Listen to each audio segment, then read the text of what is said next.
episode.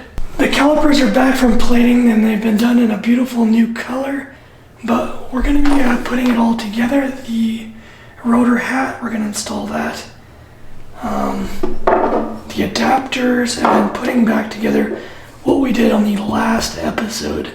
So we're going to be using high heat silicone here, some thread lock on these guys.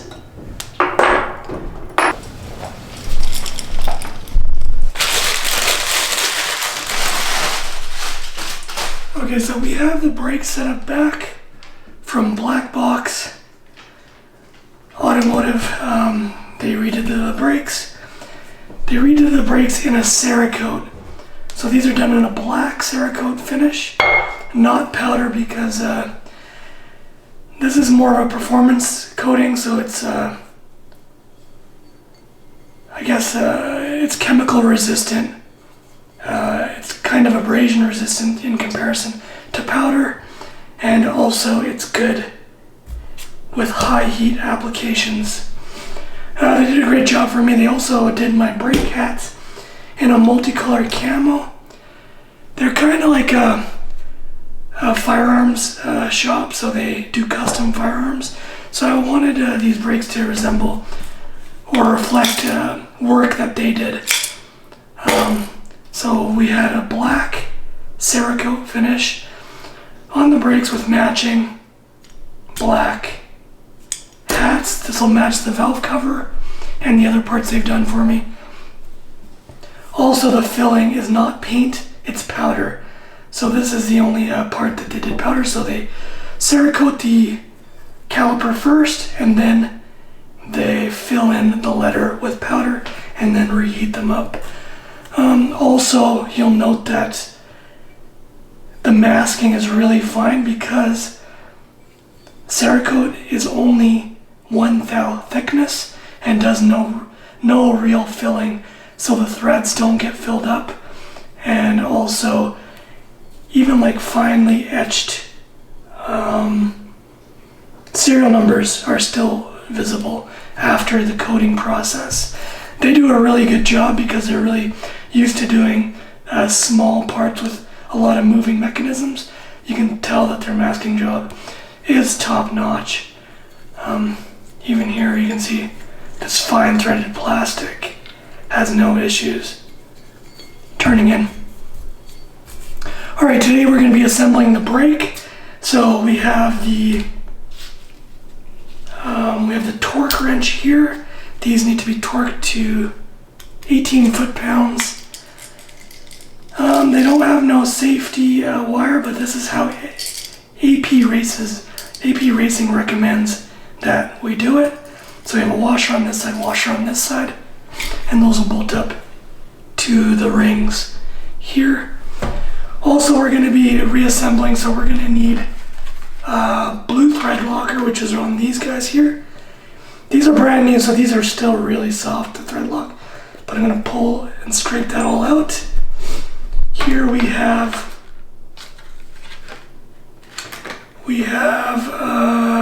RTV, the red silicone that goes on this end here. It's to stop vibration so the lines don't crack. Also, it goes here, I'm pretty sure, just to secure them. These spring steel plates for the rotor or the pads to fit into. Here, if you recall, we have a piston, but these are from AP Racing. These are designed for, these guys are pretty well known in the racing industry. I think they're, but here we have a knockback spring. You might not have seen this before. We can, I guess we can start assembly now. Taking a closer look at the camo job. So it's multi-layers. They use masking, I guess vinyl of some sort, and they do it each color by each color. I think it's a sprayed on finish, so I think it's airbrushed on, I'm not sure, but look at the fine detail in the masking. This is the original anodizing, so you can see it wasn't sandblasting. Sandblasting will actually get rid of the fine machined edges. So these sharp edges, if you sandblasting, it'll soften it up. And it's a great job they did here. Okay, we're going to first start with the calipers. We're going to start by installing the pistons and the fluid seals. So for lubrication, to get these pistons to fit in there, we're going to use brake fluid. We're not going to use grease or anything because that's going to contaminate the fluid within. And that's pretty much what you have to do with any closed system. A little brake fluid on your finger. You're going to put it on the inside, and then you're just going to fit it in. You're probably going to have to pinch it.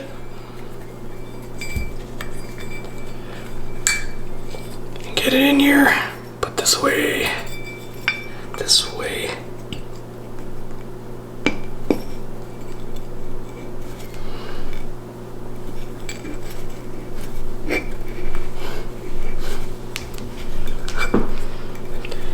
And we're going to do that to all four of them. They are different sizes, so keep that in mind.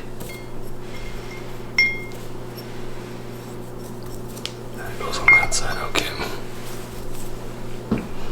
So we're going to go ahead and lube up all the sides. They're already kind of lubed up. And we're going to put those in. Brake cleaner on a cloth. I'm not going to spray these directly because if you remember, the chemical resistance on powder coating is pretty terrible. So if you drop alcohol or any chemical or solvent worse than that or aggressive than that, it's going to stain it. And even Iron X, like if you have powder coated brakes, I've had quite a few powder coated brakes, and I used to spray Iron X on my wheels all the time. They ended up softening up the coating and they faded to nearly white from yellow. So you gotta stay away from the chemicals, and they're not actually the best thing to use on calipers. So ceramic. So typically you're not gonna be installing brand new pistons into brand new calipers, so you wanna inspect them when you put them in. Usually if the car sits, you might see corrosion on the bottom of them. If there's any sort of corrosion on the piston, it could cause leaks, so fluid will leak past the fluid seal, and you want to replace them. Usually you can order these individually. You can order them from Brembo or whoever manufactures your caliper, but you want to inspect them for corrosion or scarring or damage. If the seal failed, it rubbed against the side or something like that. So get those replaced if they are damaged. So let's put this guy together. Okay, let's get these put in. So we're not going to torque them until they're on the car, because I'm going to end up fighting the breaker bar or the torque wrench when I try to tighten it up. So I'm going to install it on the car and then tighten them when they're in there. Also, I almost forgot that these require thread locker. So before I put the bolts in, we're going to need to put a thread locker on the bolts. I'm just going to put one drop on it. Okay, that's a lot. I should have shook that.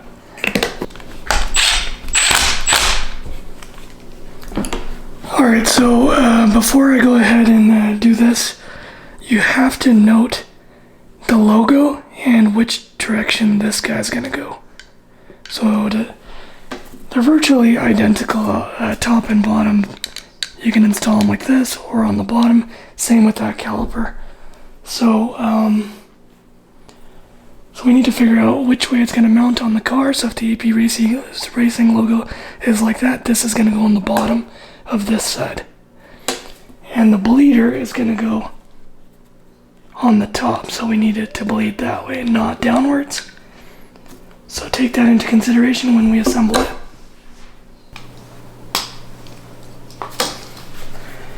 Just going to squeeze a little bit on here.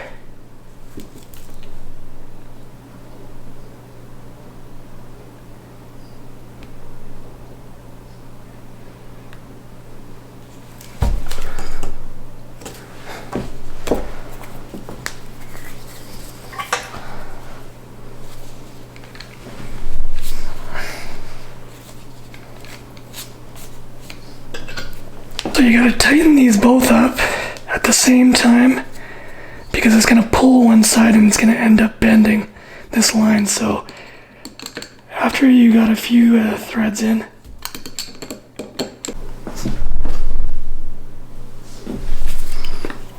okay, so we got the driver's side caliper done.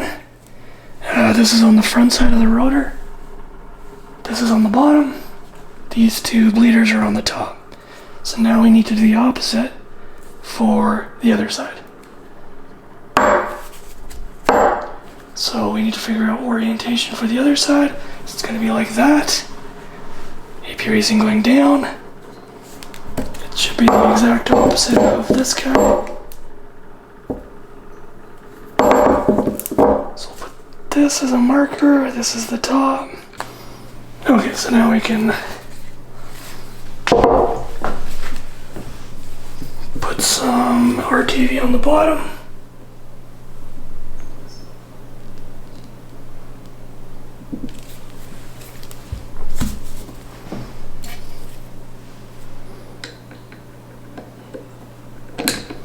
And that should go like that. Okay. So I'll go ahead and get that tightened up. Okay, so now I've gone ahead and tightened these all up. With a flare nut wrench. This makes so you do not strip it. It gives you more faces to grab onto as it wraps around the bolt. Whereas if you use an open end like this and you torque it down, it will, this will actually spread apart. And when you turn it, it'll slip. So that's why you use a flare nut wrench. So we use a flare nut wrench to tighten it down. I actually use this for a little while just so it makes it quick and easy to turn it down. But for the last few, when I'm tightening it, I want to use this kind of wrench. That's the difference, or this. So now that we're all done that, we're going to let this RTV dry on this side and just put them aside. I'm not going to RTV on the spring plates yet, just because I don't want that stuff getting on my hands when I'm sticking that in there.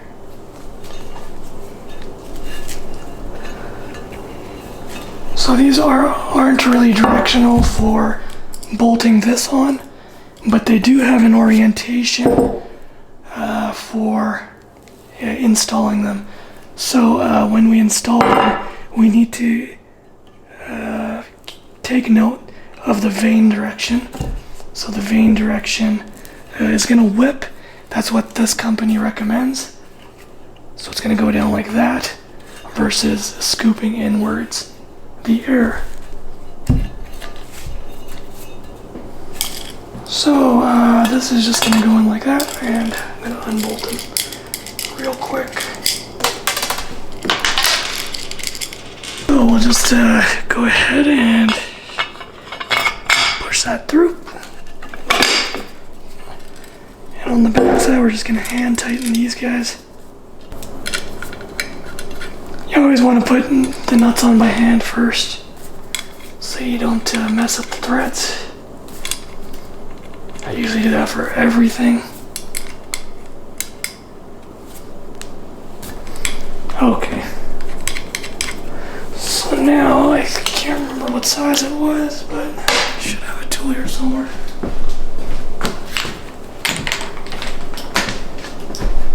So we're going to put it on with no torque, make an adjustment on your impact. We got a 3/8.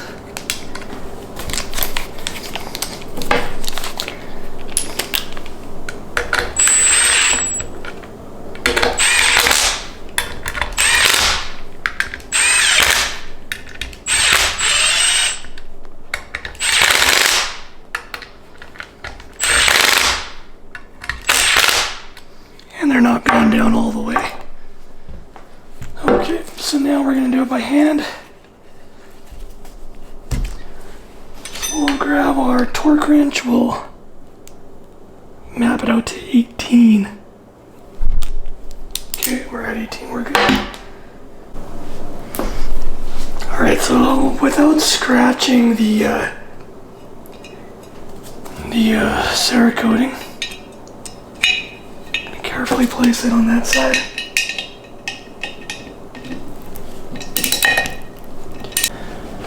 Okay, so I've crisscrossed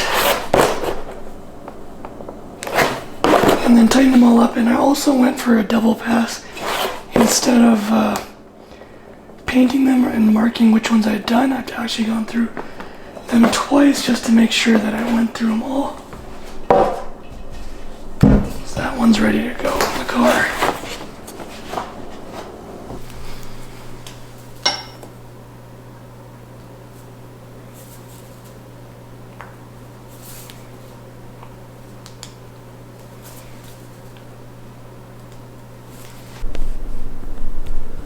So for mock-up, just gonna throw these guys in there.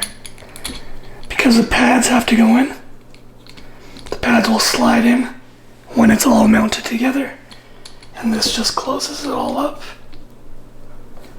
So these are essentially complete. So I'll just toss these guys lastly in there, and I'll get those torqued when they're in the car. That looks good, ready to mount. ASR provides hardware to bolt these guys in.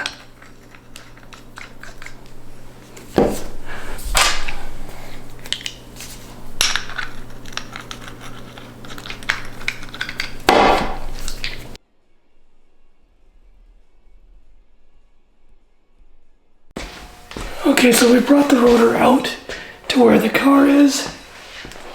So right now we have the ASR provided 3mm washer, which is no longer machined.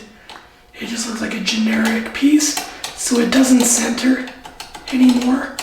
I believe the one that they provided before was hub-centric, and it also was aligned to the bolt hole. This is just a universal 3mm spacer. Not very happy with it, but we'll have to do. Though the rotor head doesn't have a direction, the disc or the ring does. So the vanes point this way, and they're gonna whip the air out. So you can see there which direction they go. So we're gonna use the single bolt hole here to line it up. We got 4x100 and 5x1143. So I'll line by the one hole first.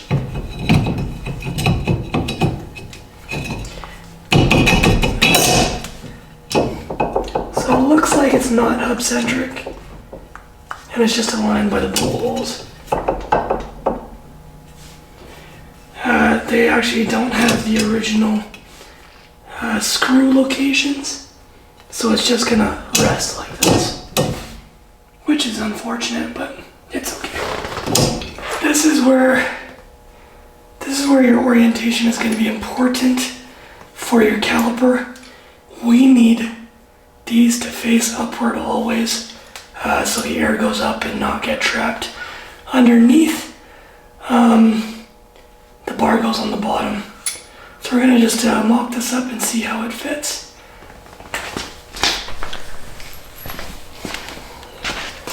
Okay, so we have a bit of a weird issue. The alignment of the rotor is a couple mils off. So if this was 1mm, it'd probably work better, but I'm going to try running it without it for a moment, just to see what we're working with. This has to mount only in one particular direction, and that's this way. Otherwise, if you mounted it all like this, it's got this weird surface, and I doubt it would mount like that. Whereas these that stop it from shearing the bolts. But I'm going to go ahead and mess around with these. It looks like ASR provided some weird spacers which are of different thicknesses.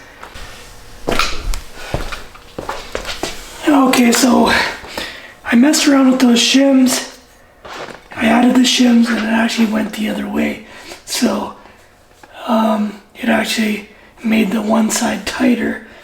And then I was like scratching my head, thinking of a solution for this. I didn't know what to do. The problem actually was with this. I didn't even need to run a spacer. This is a 3mm spacer, which is required on the 4x100, but the alignment was out. I got it to line up. I used 2 shims on each side, and it's dead center now. But the problem comes with if you slam one of these cars, like you make them really low, the lower ball joint, especially when you're running an RCA, it'll contact the rotor. So the rotor is very close to the ball joint, the nut. I had the same problem with my spoons when I ran the Buddy Club RCA. I guess it's just what it is now. Can't really do much about it. It's not touching now, but I'm guessing it might when it goes through its full motion, when it goes all the way up. It may contact, or it may not. I won't know until I've got this on the alignment rack and can actually see what's up. But right now, we got it aligned up. So next we need to check the brake pads to see if they fit, if it's aligned up perfectly, which it looks like. So I'll put the brake pads in. We'll see what kind of clearance we're dealing with. But I tested this about 10 times. I took it on and off. Couldn't figure out what was going on. And then eventually I'm like, okay, let's just throw some washers. Do something extreme and threw a big washer in it. I'm like, okay, so it'll work like that. But it was off too much to the side. So I used the shims that were provided. We have a Hawk HP Street. The site only had a couple options. I just opted for the Street one versus the full trackpad. I usually don't like the HPS. I like the HP Plus a little bit more. But we'll just use this for a little while, see how we like it. The rear of the car is using a HP Plus. Okay, so we are running into a little bit of a fitment issue. Just push that piston in a little bit.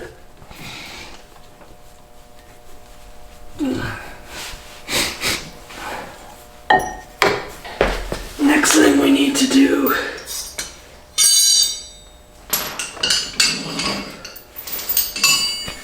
put on the wheel.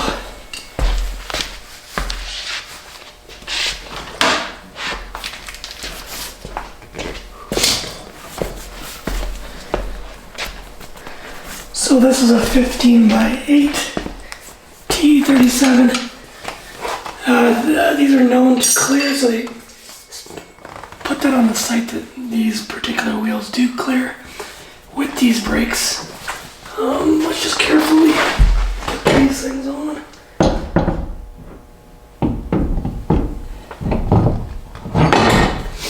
And we're on.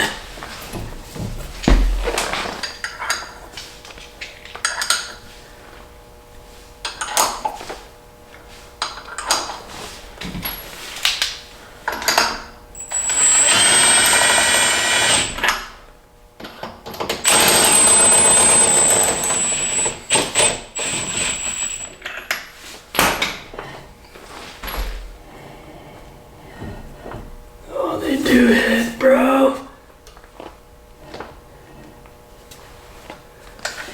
They're definitely contact.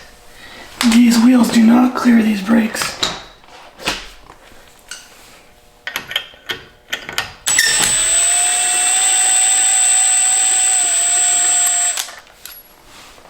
I'm glad I didn't damage the finish.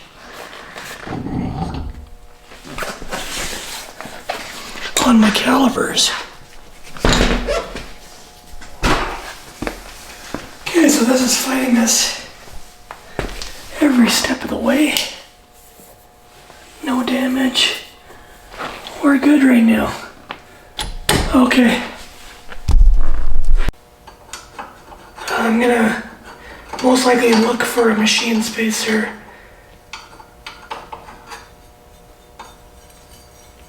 online, see if I can find one that's hub-centric. Right now I'm not gonna mount anything. I don't want to damage anything, especially not with these spacers. They don't even center. But I will quickly test them to see if this is what I need to clear my caliper. I'm actually going to tape them up because I'm pretty scared.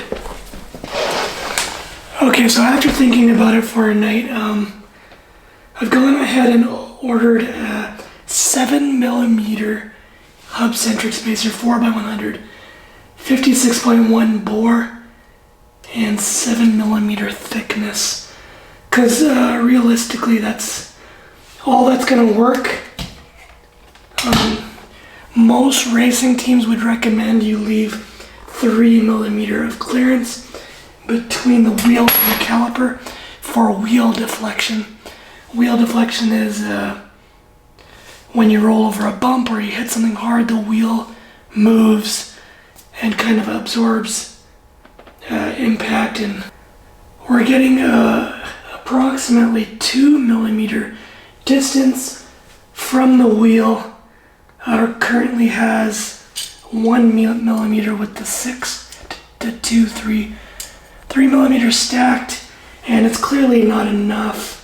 I do need another mil. There actually are other parts that can deflect, like the wheel hub.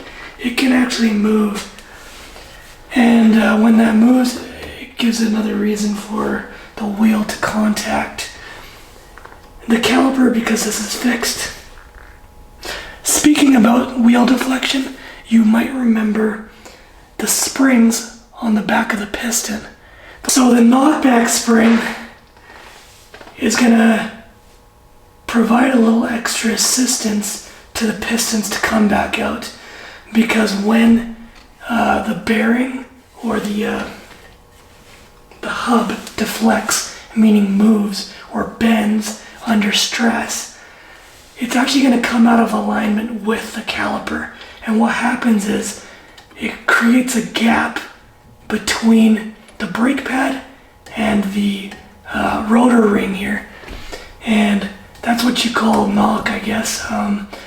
So what happens is the brake pedal is pretty much going to have this loose spot in it, where until that piston comes out, it's going to drop to that area where there is pressure back. So the spring prevents that from happening, because you don't want to have like free play when you're in the middle of a turn on a racetrack. So a knockback spring would actually help bring that back in on its own. There is a lot of deflection, so it can be worrying when people run those credit card thicknesses. Yes, it's okay on a street car, but let's say in a racing situation, whether it's on the street or if it's on the track, the wheel can deflect. It's only 1mm we're talking about, so it most likely will contact. So let's get at least 3mm, or in this case, I got like 2.5 mils in there. It should be okay. So, but for now, we're gonna go ahead and install the 3 mils and push this car out.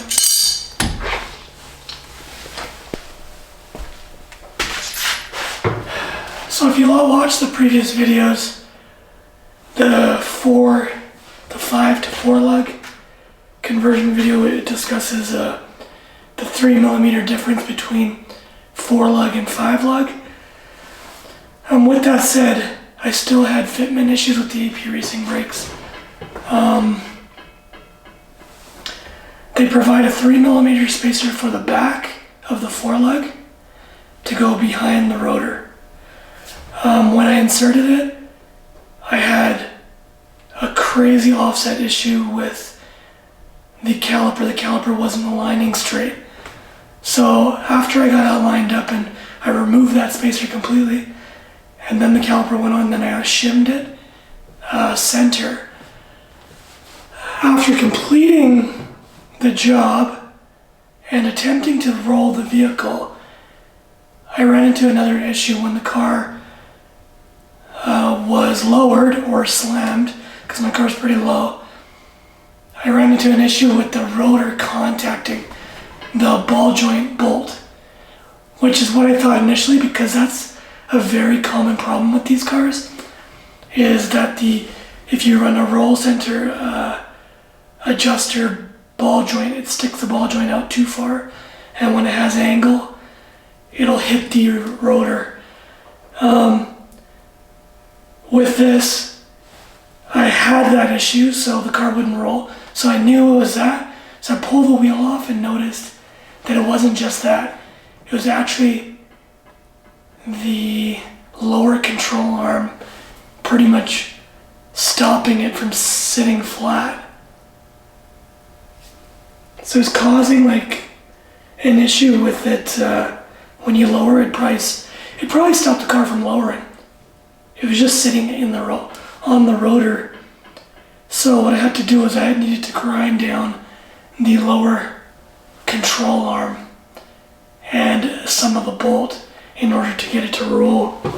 So when the car moves, so when the car has its travel, it may or may not contact, but I needed to remove some material from the lower control arm in order to be functional.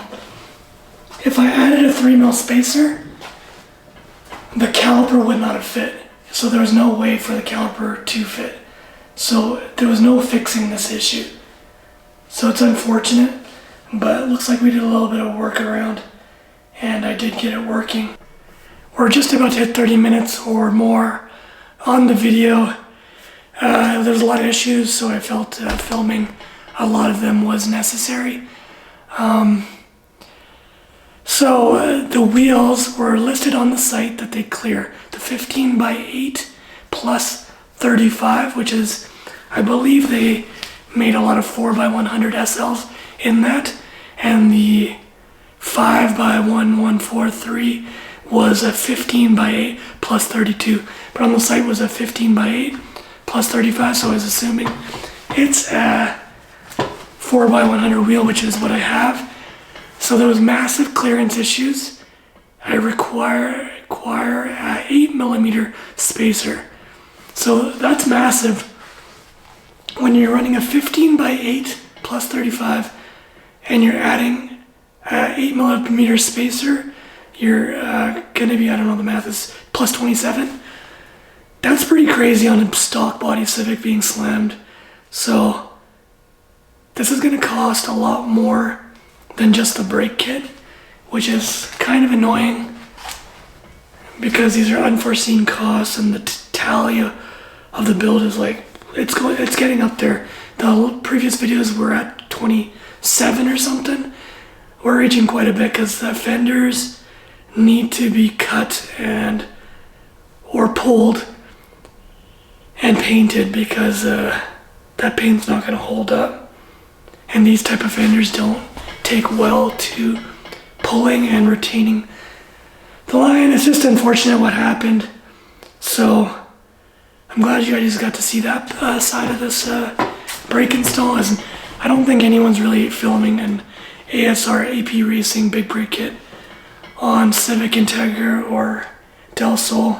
So it's good to put the information out there. So I guess look forward to the next video. The next video, I guess I'll have the car laying down. The car's already down, I've already pushed it out. I have a Corolla in the garage with 65,000 kilometers that I'm doing a beams swap in it. It's partially done. I'm just going through it, making it run. But on the next video, I hopefully should have the bumpers painted, so I'm painting the bumpers, putting the wing on, new mirrors, Civic Type R mirrors on it, and it should be done. I've kind of ironed out all the engine issues. I was having some issues with the stock harness. When I pulled the engine, I think I might have moved it or shifted it. There's some issues with the sensors or something, but I'll see you guys on the next one. Hopefully I can get that video up sooner than this one. I had to just make sure I got that brake kit working. It took a few days to actually get it on the car, think about what I needed to do to get it working. So, yeah, quite a few of you reached out to me on Instagram saying, holy crap, I'm having those issues too, and I'm talking to ASR and I just got ghosted. It is what it is. They don't know what wheels fit on. They just made the brake kit. We have to make it work. So, I'll see you guys on the next one.